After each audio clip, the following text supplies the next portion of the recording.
Hello students, good morning. Once again I welcome you in the today's science class.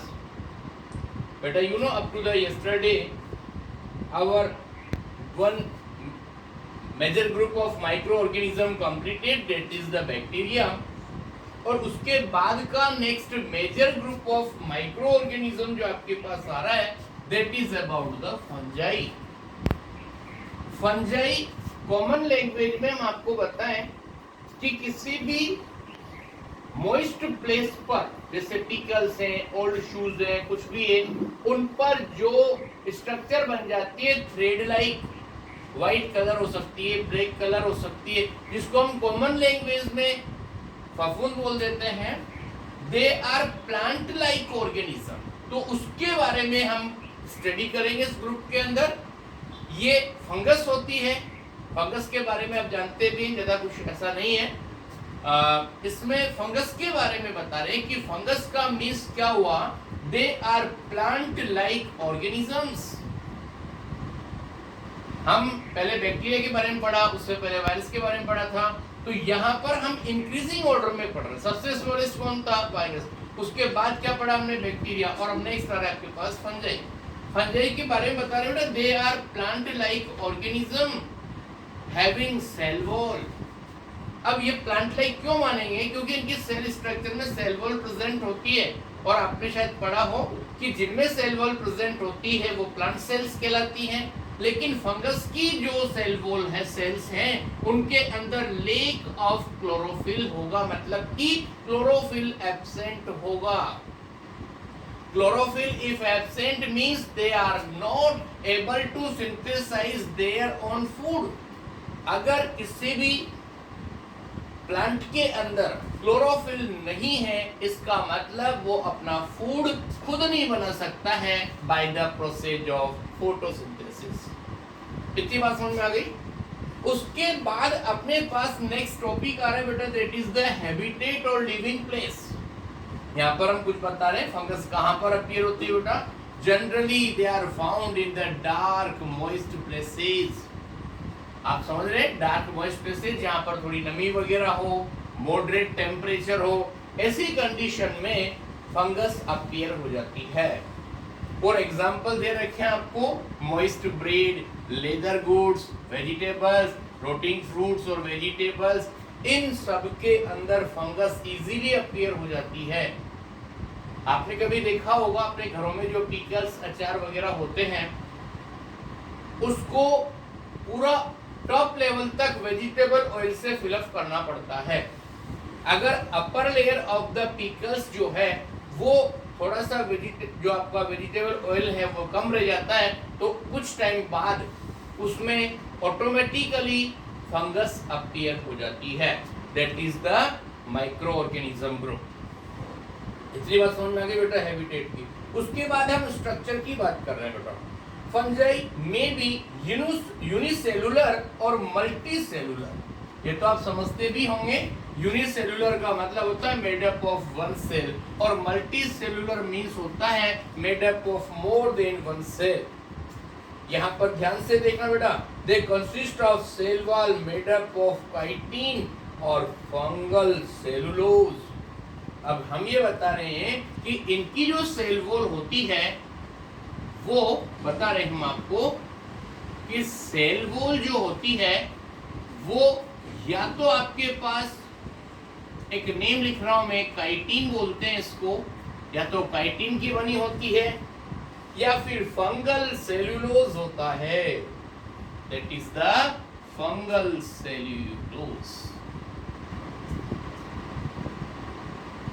इतनी बात समझ में आ गई. मतलब इसके अंदर जो सेल वॉल होगी वो या तो काइटिन की बनी होगी या फिर फंगल सेलुलोज की बनी होगी. Please look here, they may live singly और रिसाइड इन कॉलोनीज. अब इसमें दो बातें और बता रहे हैं हम आपको कि जो फंगस है ना वो उसको अब एक सिंगल भी अपनी लाइफ चला सकता है, या बहुत सारे फंगस आपस में ज्वाइन होकर के एक ग्रुप बना लेते हैं, उसको कॉलोनी बोलते हैं. ठीक है. सो multicellular forms consist of thread like structure known as Haifa. अब देखो हम बता रहे हैं कि सिंगल, यहां पर हम बात कर रहे हैं कि जो मल्टी सेलुलर फंगस होते हैं ना, न्यूट्रिशन की बात हम बाद में पढ़ेंगे, भी पहले यहां पर देखिए, मतलब यहां पर जो मल्टी सेलुलर फंगस होते हैं, सुनिए आप, इन मल्टी सेल्यूलर फंगस, वहां पर क्या होते हैं, थ्रेड लाइक स्ट्रक्चर होती है, थ्रेड लाइक स्ट्रक्चर, उसको हम बोलते हैं हाइफा। बात समझ में आ रही है? जो मल्टी सेलुलर फंगस होते हैं उनके अंदर थ्रेड लाइक स्ट्रक्चर होती है, उसको हम क्या बोलते हैं, हाइफा। और बहुत सारे हाइफा आपस में कंबाइन होकर के और एक स्ट्रक्चर बनाते हैं, उसको बोलते हैं हम माइसीलियम। यहां पर हम बता रहे हैं इंटरवोवेन,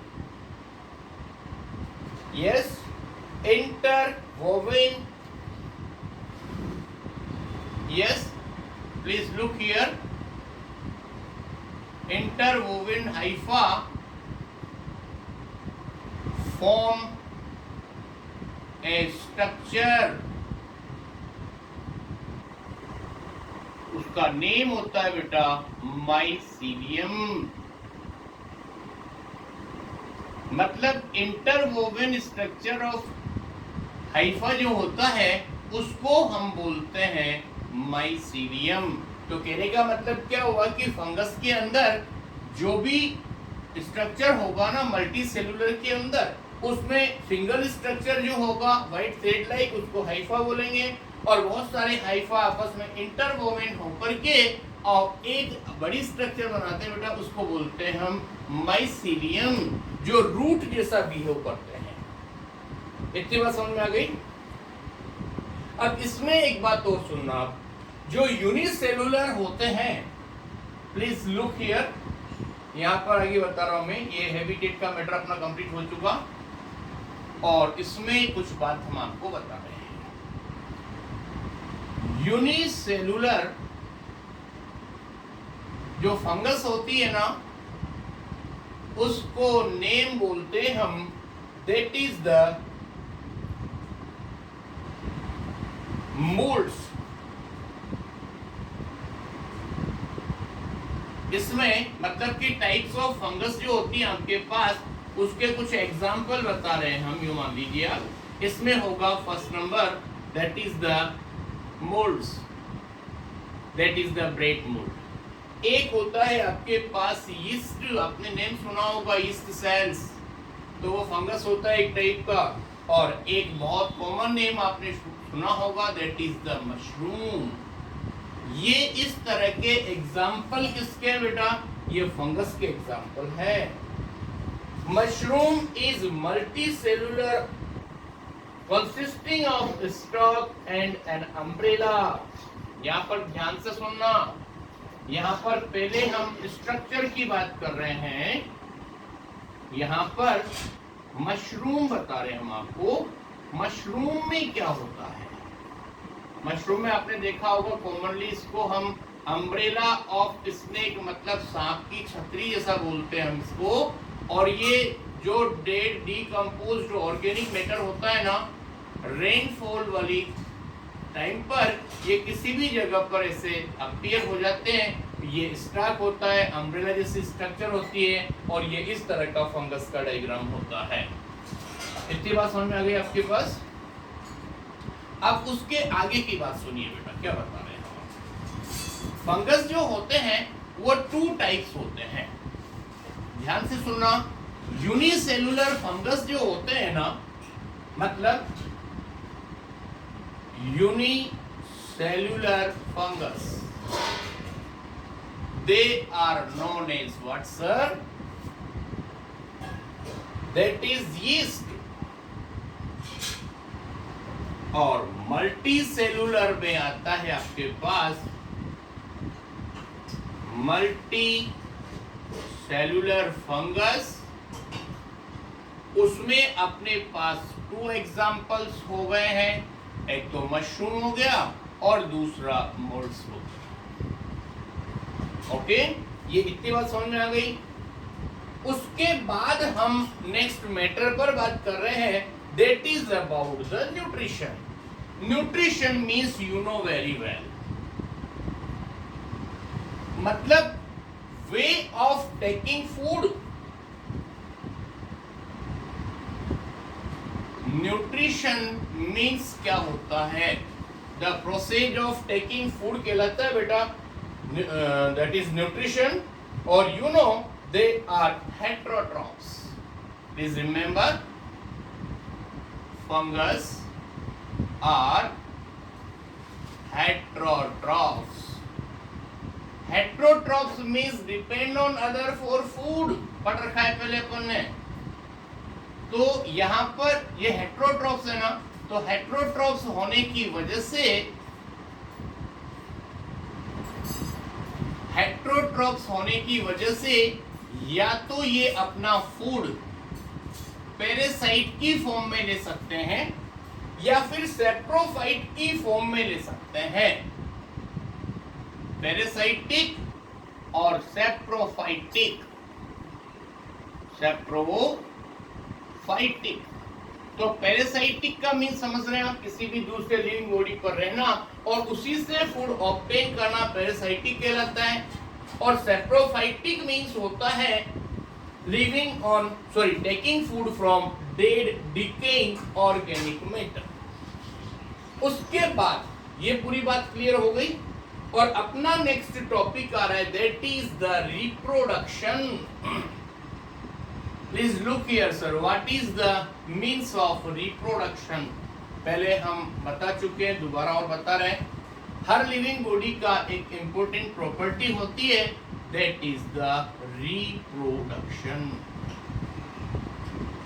रिप्रोडक्शन, री मीन्स अगेन और प्रोडक्शन मीन्स टू प्रोड्यूस। और इसमें रिप्रोडक्शन के लिए आपके पास 2 प्रोसेस होती हैं, एक होता है बडिंग, प्लीज लुक हियर, और दूसरा या तो बडिंग प्रोसेस होगा या फिर होगा स्पोर फॉर्मेशन। पहले मेरी बात सुनना, बडिंग का मीन समझ रहे हैं आप, जैसे ये कोई भी एक लिविंग बॉडी है, इसके साथ में एक छोटी सी बड बन जाती है, वो फिर बड इंक्रीज होती जाती है, तो ये प्रोसेस तो बडिंग कहलाता है। इसमें या तो यहाँ पर बड होती है और ये यहाँ पर पेरेंट बॉडी होती है, that is the parent body.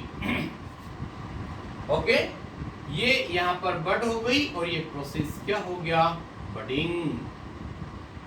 उसके बाद आगे देखिए आप यहाँ पर स्पोर फॉर्मेशन। आपको पता है फंगस नॉन फ्लोरिंग प्लांट है, इसके अंदर सीड फॉर्मेशन नहीं होता है, लेकिन सीड की जगह पर इसमें राउंड स्फेरिकल स्ट्रक्चर पाई जाती है बेटा, जो ब्लैक कलर की होती है या किसी भी कलर की होती है, और उनको हम क्या बोलते हैं, स्पोर्स। और वह सीड की तरह का ही काम करते हैं और इसको बोलते हैं हम reproduction by the spore formation. अब इसमें भी 2 अलग अलग बातें हैं कि यूनिसेलुलर से अलग प्रोसेस से रिप्रोड्यूस होंगे और मल्टी सेलुलर अलग। सुनिए आप, yeast are reproduce by what sir, that is budding. 2 example बताए थे ना हमने आपको, तो यहाँ पर हम यीस्ट की बात कर रहे हैं और यीस्ट का एग्जांपल जो वे होगा रिप्रोडक्शन का, वो होगा बाय बडिंग। और नेक्स्ट नंबर यीस्ट का बाय बडिंग हो गया आपके पास में, और नेक्स्ट नंबर होगा that is the spore formation, और वो किसमें होता है, moulds and mushroom, that is moulds and mushroom. उसमें जो रिप्रोडक्शन वे होगा दैट इज स्पोर फॉर्मेशन।